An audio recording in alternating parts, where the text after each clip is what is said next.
Hey, I'm Mike Baccarello, and today we're going to take a look at a really cool Jonathan Kreisberg arpeggio sequence, and we're going to take a look at how we can get some really cool colorful sounds by using the sequence to superimpose different arpeggios over chords. Let's take a look.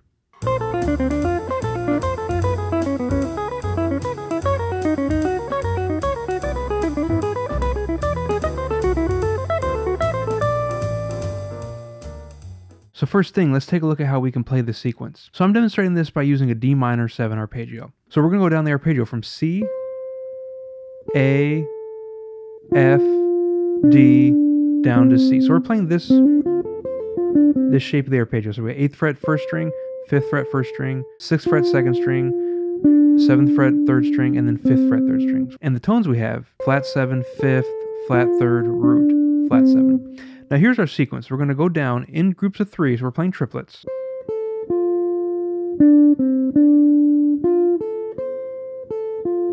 So we start by going down, change direction, up, and then back down. That's our sequence. And it's all triplets. So 1 triplet, 2 triplet, 3 triplet, 4 triplet. Now picking wise, for this whole sequence, I alternate pick the whole thing. You could experiment with economy picking if it works for you. Alternate picking is the easiest for me, so that's what I use. But if something else works for you, please go for it. Now we can change the notes to fit whatever arpeggio we need. So that was D minor 7. Next, let's make it a D7. So we're going to have flat 7, 5th, major 3rd, root, flat 7. I'm going to go through these different arpeggios a little quickly, so feel free to pause it and take time to digest, all the different combinations we're going through. Next, we could do major 7. I'm going to change the C to a C sharp. So I'll make my major 7, 5th, major 3rd, root, major 7. Next, I can do a minor 7 flat 5. So I'll go back to our original D minor 7, and I'm just going to lower the 5th. Next, I can make it a minor major 7. So I can take my same minor 7 shape, and I can raise the 7th to the major 7th. Major 7, 5th, flat 3rd, root, major 7. I can do a major 7 sharp 5, which comes up a lot with the melodic minor scale. So I'm going to take my major 7 shape and just raise my 5th. And then finally I can make it a diminished 7th. So I'll take my D minor 7 shape, I'm going to lower my 7th and my 5th. I know that may seem like an overwhelming amount of arpeggios to digest really quickly, but as long as you're viewing all of these shapes as chord tones rather than just shapes, you can easily go from one to the next, with a little bit of effort. If you need a dominant 7th from a major 7, just lower your 7th, things like that. So make sure you're paying attention to where your chord tones are and what interval you're hitting when you hit them.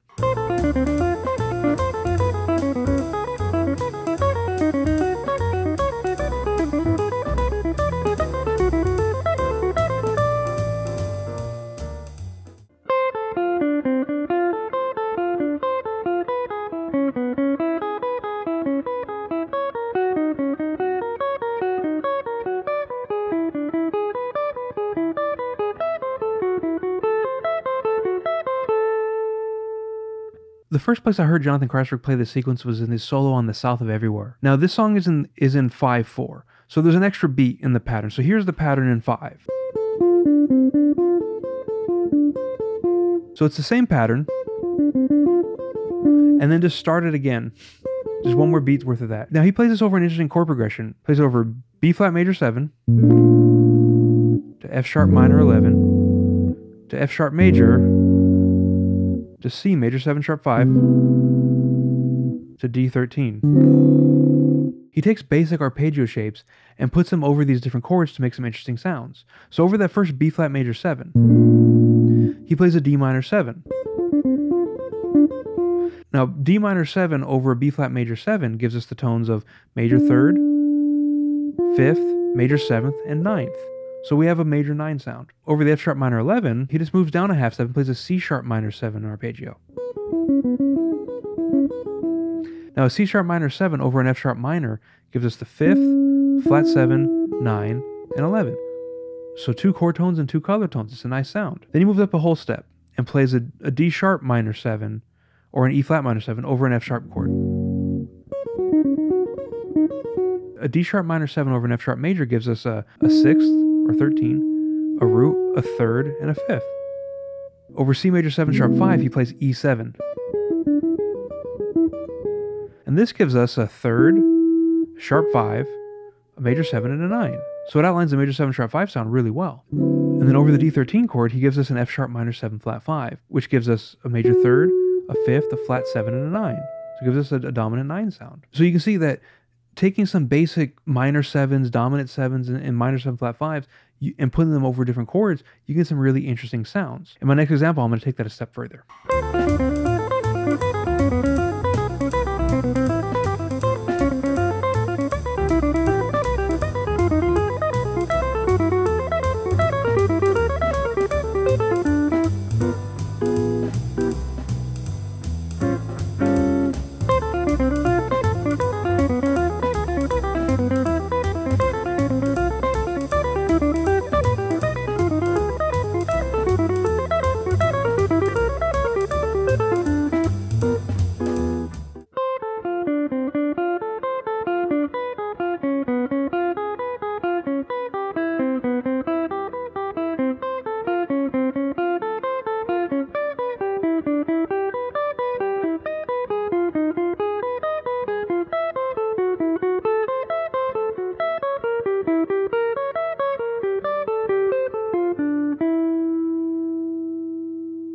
For this example, I'm playing a 2-5-1-6 in the key of C major. So I got D minor 7, G7, C major 7 to A7, and that takes us back to the D minor 7, so I could loop it. Now I'm starting simple. Over the D minor 7, just playing D minor 7. Over the G7, I'm playing D flat 7, which is our tritone sub, and that gives us the tones of flat 5, flat 7, flat 9, and major third. Over the C major 7, nothing special, I'm just playing C major 7. Over the A7, I'm playing a C sharp or a D flat major 7 sharp 5, which is a sound out of the melodic minor scale that I use a lot. And that'll take us back to D minor 7. From here, I play E minor 7 over the D minor 7. Now over D minor 7, that gives us our 9, 11, 13, and our root. So it's all color tones and our root. Over the G7, I play an F minor 7 flat 5. It gives us a flat 7, a flat 9, a major third, and a sharp 5. Over the C major 7, I just go up a half step and play F sharp minor 7 flat 5. And that gives us a sharp 11, a 13 or a 6, root, and a third. And then over the last A7, I play an E diminished, which gives us a dominant 7 flat 9 chord. Flat 7, flat 9, major third, and fifth.